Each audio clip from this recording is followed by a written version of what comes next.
video we are going to change the way our program works so that we can sort of get away from basic errors that might occur and have too much checking in our program to do. And this is quite simple. So instead of having print add as part of our menu, if I change my menu to be 1 add, 2 subtract, 3 multiply and 4 divide. So I've changed my menu to say please make a selection as a number instead of a word. And I'm going to put that into my printed out statement 1, 2, 4, so that the user knows that they can only enter values 1 to 4. It's up to them if they make a silly error, which they will do, but we can now check for it. As I'm entering a number instead of a word, I need to change that just to be an input statement. So now choice can only be a number. Okay, although we haven't managed to work out whether it's somebody's put 0 in or 5 or hello, something weird, we have sort of limited their options to 1 to 4. The next thing I need to change is what I'm checking for. If choice is equal to, well, we're not looking for the word add anymore, we're looking for the value 1. And remember, it's a number, not a string, so we just choose a number. If choice is equal to 1, then we can write out the answer is. And I'm going to delete these, otherwise that will crash the program. So there's a change to my program which is logical, it's neater, and we can handle things a little better with it. So let's run the program and see it in action. There we go. Calculator, 1 add, 2 subtract, 3 multiply, 4 divide, please make a selection 1 to 4. Okay, let's do 1. We know what's going to happen. Please enter a number. 2, please enter another number. 3, and the answer is 5. It's done the job. So let's close that and run it again. So here we go, and this time I want to make a selection 2. Please enter a number. 4 and 3. And the program just ends. Well, the reason why the program just ends is because I've only got one selection. Right? So I need to have a selection for each option on my menu. So I'm going to change that quickly. Now, when I press enter at the end of this line, it is still indented. Okay, I have still got 4 spaces there.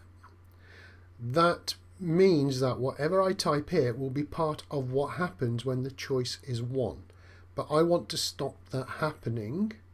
The only thing I want to happen when the choice is 1 is to print out the answer is first number plus second number. I have to backspace to the start of the line. I've just pressed delete to get there. It works just the same. And then I can write in a second block of code. If choice is equal to 2, then, and all I need to do is my print statement from here. So I'm going to copy that. Oops, didn't do that. Try again. Copy that, press enter, it will indent automatically. Paste my line of code. Notice that these P's here line up. Please be careful. If you are doing it accidentally, you may end up doing this. If choice is equal to 3, then if we copy that and paste that there, now that indentation is wrong. I'm going to delete these lines here because I've used them. That indentation is wrong. What's going to happen is if my choice is 1, it's going to print out that answer. If my choice is 2, it's going to do this, this and this. Okay, and it will probably just ignore this if choice is 3. But if ever I typed in 3, it will never ever get to this line, because I'd need to type in 2 for it to become part of this. Now that is probably a little complicated at the moment, so I wouldn't worry too much about it. We will come back to that later. What I want to show you here is that we've made a mistake with our indentation.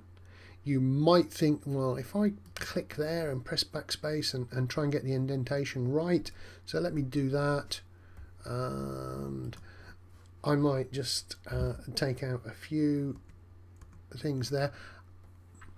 I think I'm fine, but I'm not, because that P does not line up with that P, and so I would have a mistake. So let me show you that mistake, and it will tell me I've made an indentation error when I get to it. There we go. Please make a selection. Let's try 3. 1, 2. The answer is 2. It worked fine.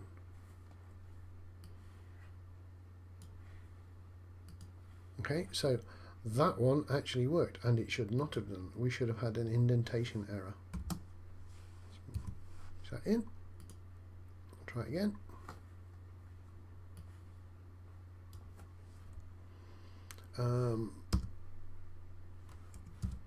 Let's try 2. Enter a number 1, 2. The answer is -1. It's quite happy. I need to close this window down, running out of space again.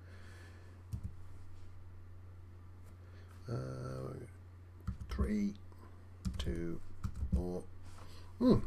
It actually works. Okay. That might just be my version of Python. This should not work because the indents are in the incorrect place. If I just indented that by 1 space, I know this isn't going to work, he says confidently. There we go. There's an error in your program.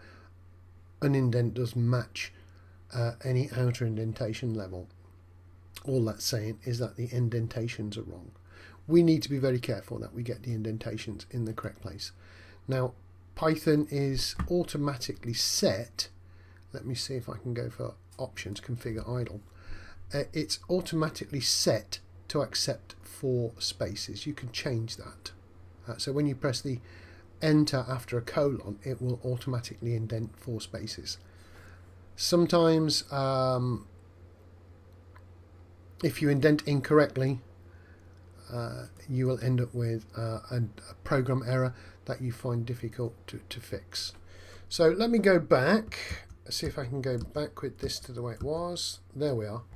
One way of managing this is to highlight the entire block, go up to format and choose dedent region. I've got indent, so I can automatically indent a region. This one I can dedent a region. There we go, and it puts the indents back properly. So if you make that mistake, if you get all askew with your indents, you can use the format and dedent regions. So the last one I really have is if choice is 4. So let's manage that one quickly. I'm aware that the video is getting a little long. If choice is 4, then obviously our last comment here is our division. So I'm going to paste that in there and lose that line as I've dealt with it. There we go, and there's my program. So if I save that quickly and run it, make a selection, 1 to 4, there we go, 4. Again, Python's messing about. Run it again. Oops. 4. Please enter a number 3 and 2. The answer is 1. Remember, that's division. 3 divided by 2 is 1.5. It's only going to give us the whole number 1. And it works. And it's just stop the program at the end of it. So we've actually run our program. So that's better. It's not perfect. And one reason it's not perfect is, well, what happens if I actually put something strange in? So it's asking for a selection 1 to 4, and I give it 5 or 0 or -1 or even a word. So let's just check that quickly. Close this and run it to see what happens to the program. So make a selection 5. Please enter a number 2 and 3, and it doesn't do anything. Why doesn't it do anything? So I've checked for if choice is 1, if choice is 2, if choice is 3, if choice is 4. I haven't checked for if choice is 5. And to be honest, I can't check for every single input that the user is going to make. I need a way of dealing with this that will check for values that I haven't catered for. One thing that will it will check for is if I put the word hello, it will crash the program. There you go. Hello is not defined, and we dealt with that earlier. So I've got a little bit of work to do on my if statement to make it work, so I can check for 5, 6, anything else really. And that is what we're going to do in the next video.